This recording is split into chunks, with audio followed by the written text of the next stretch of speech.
Story 1. The Bells on Christmas Eve. We moved in right after Thanksgiving.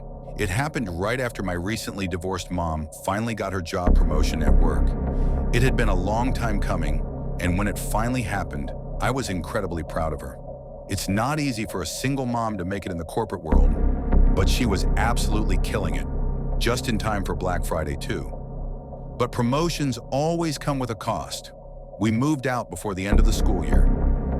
One minute I was on winter break, and the next we were packing up and heading to the suburbs for what my mom liked to call the better life.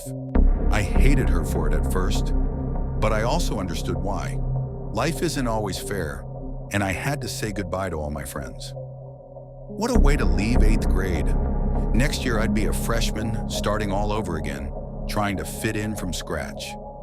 But whatever. I was proud of my mom, and I knew she only wanted what was best for me, even if she could be annoying sometimes. What can you do? We moved into a cookie-cutter cul-de-sac during a snowstorm. Mom wanted to wait, but she'd already paid the movers, so we had to make it work. Every house looked exactly the same, and every single one already had Christmas decorations on the lawn. I really hoped this neighborhood was Halloween-friendly, because Thanksgiving had barely ended, and they were already shoving Christmas trees, lights, and Santa Claus everywhere. That usually means the homeowners association is full of ultra-Christians who hate anything spooky. But again, what can you do? Everything fun scares Christians. Don't get me wrong, I like Christmas. Christmas is great. We're just not super religious, more spiritual. And A Christmas Carol by Charles Dickens is one of my all-time favorite books. Our first night in the house was off. After the movers dumped all the heavy stuff in the garage, Mom and I brought in the boxes and smaller furniture ourselves. Then the power went out. We sat in the dark while the cold crept in. Mom lit a fire, and we huddled together on the couch under heavy blankets. She fell asleep almost immediately, but I kept waking up. The house was way too quiet.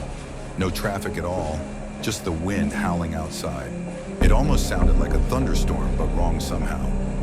I sat up and stared into the orange embers of the fireplace, thinking about how strange all the cardboard boxes looked stacked around us, like the room had shrunk. That's when I heard it, a quiet bell ringing in the darkness. At first I thought it was the wind. Then I heard it again, a soft twinkling sound, like a sleigh bell.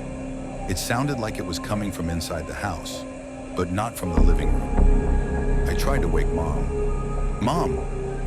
Hey, Mom, you hear that? Not now. Sleeping, she muttered, rolling over. Jingle. I sat straight up. I waited the rest of the night, but nothing else happened. I finally dozed off around dawn, telling myself it was nothing. I was wrong. Nothing strange happened for a while after that. The power came back the next day. We unpacked, ate takeout, and started settling in. A few weeks passed, and soon it was Christmas time. I was decorating the house when Mom called out from the other room. Want to go tree shopping tonight? Sure, why not? We drove into town and stopped at a closed-down strip mall where people were selling trees. We hadn't done this in years.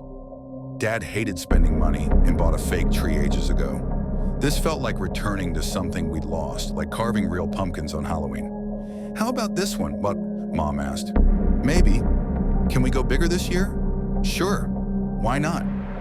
I liked that she included me in decisions. Dad never did. We strapped the tree to the car and drove home. It barely fit under the ceiling, but we made it work. No angel this year, no room, Mom said. That's okay. More room for colored lights. She started untangling the lights. Can you grab the ladder from the garage? Sure. The smell hit me as soon as I opened the garage door. Rotting trash.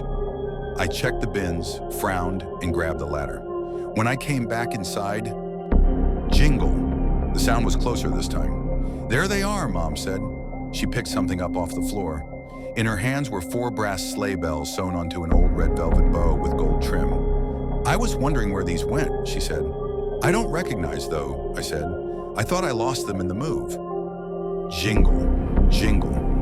They were your great-grandmother's, Mom said, hammering them above the fireplace. From Germany. I nodded, but I couldn't stop staring at them. I knew I'd heard them before. That night, I woke up to wrap Mom's present. I laid out wrapping paper and opened the jewelry box one last time. A silver necklace with a mother-of-pearl moon and a blue and black butterfly. I loved it. Jingle. My bedroom door was open. Jingle! I crept into the hallway. The Christmas tree glowed softly in the living room. Mom stood there facing the fireplace. "Mom," I whispered. She turned. Blood poured down her face. Her eyes were gone.